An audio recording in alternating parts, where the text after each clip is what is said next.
नमस्कार, मैं हूं आपके साथ साक्षी।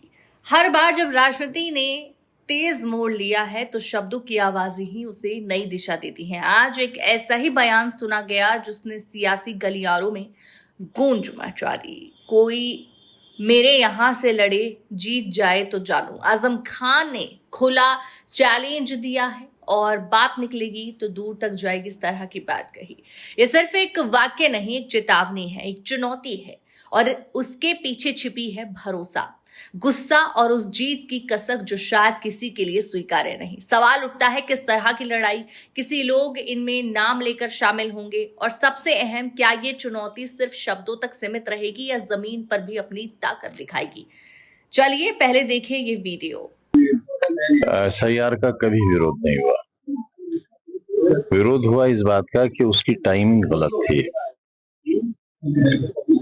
सिर्फ 1-1.5 महीने पहले किसी प्रदेश के चुनाव से SIR का अमल में लाना लोगों को गलत लगा और ये लगा कि कहीं संवैधानिक संस्था अपने अधिकारों का नाजायज इस्तेमाल कर रही है या सत्ता को फायदा पहुंचाने के लिए।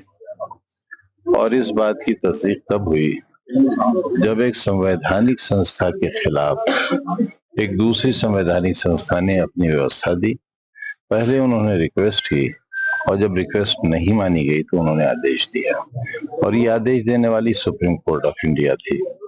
जाहिर है उससे बड़ी ताकत देश में कहीं नहीं है। पार्लियामेंट से बने हुए कानूनों को जो रद्द करने का अधिकार रखती हो, उस संस्था ने इलेक्शन कमीशन को आईना दिखाया। तो एक तो अफसोस की बात यह है कि इलेक्शन कमीशन जैसी संस्था पर ये उंगलियां उठी कि इन्होंने असंवैधानिक काम किया, तो आस्था में कमी आई और जो चोर शब्द का इस्तेमाल किया गया, लोगों को लगा कि शायद ये सही है।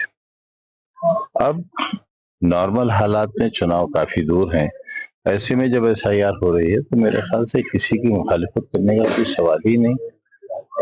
सच तो यह है कि जब वोट बढ़ाए या घटाए जाते हैं तो सारे राजनीतिक दल बड़ी खुशदिली से एक त्योहार की तरह इसे मनाते हैं। सब साथ बैठते हैं, खाते हैं, पीते हैं और एक राय मशवरा होकर बढ़वाते भी हैं और एक राय मशवरा होकर घटवाते भी हैं।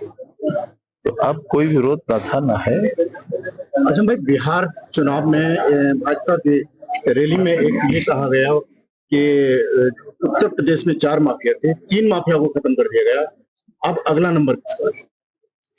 देखिए, वो जो खत्म किया है, जिसे वो अभी जिंदा है और वो कितना बड़ा माफिया है ये आपके चैनल साबित कर चुके हैं। आपका रवैया हमारे साथ, आपकी टिप्पणियां साबित कर चुकी हैं। पूरे देश को ये मालूम हो गया है कि मुर्गी और बकरी चोरी कराने वाले को 21 बरस की सजा और 36 लाख रुपए का जुर्माना सिर्फ एक मुकदमे में हुआ है, जबकि मेरे ऊपर 114 मुकदमे हैं और मेरे परिवार पर, बीवी बच्चों पर तकरीबन 350 मुकदमे हैं। तो ये तो देश जान चुका सच क्या है। और वो व्यक्ति जिस पर किताब चोरी का मुकदमा है, उसने एक विश्वविद्यालय बनाया है, बहुत शानदार विश्वविद्यालय।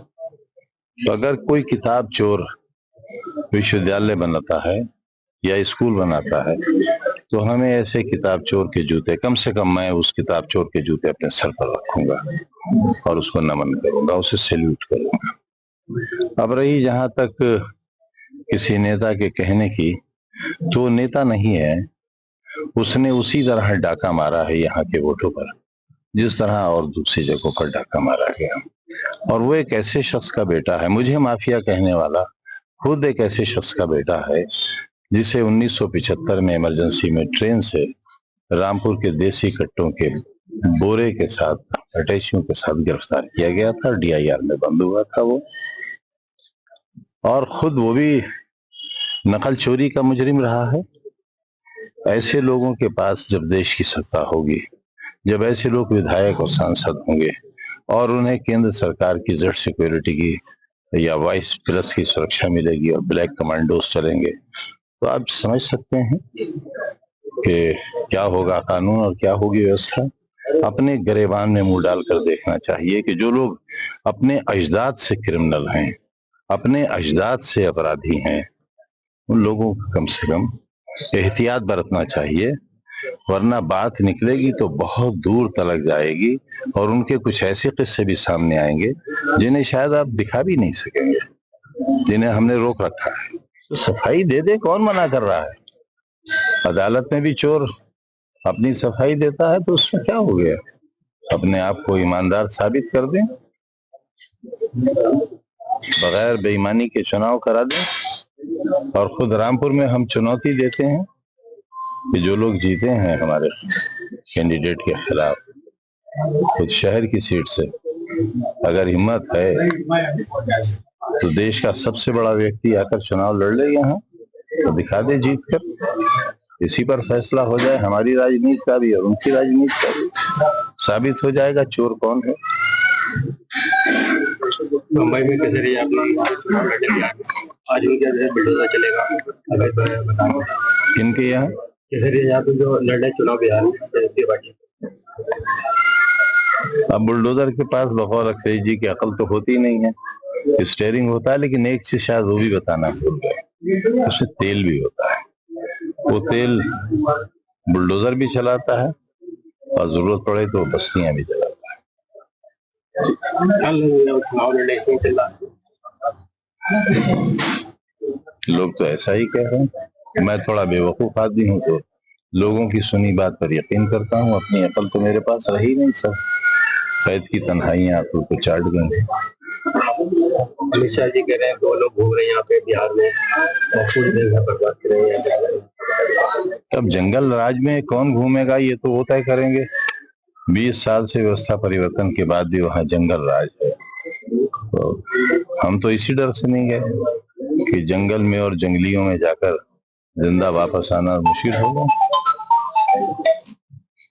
प्रियंका गांधी मंच से करीब बोर्ड शॉप वाले 3 लोग हैं, जनता को भी दिखा सामने दिखा। अब ये बड़े नेता हैं, हम छोटे आदमी हैं। तो मतलब साफ है, ये बयान केवल कवायद नहीं है। जब कोई सार्वजनिक रूप से चुनौती देता है तो उसके असर केवल उस वक्त तक सीमित नहीं रहते। नाम जुड़ते ही उम्मीदें, भय और राजनीति के नए समीकरण बनते हैं। कोई मेरे यहाँ से लड़े जीत जाए तो जानू, ये पंक्ति आज बताती है कि राजनीति में विवाद कितनी जल्दी आग पकड़ सकता है।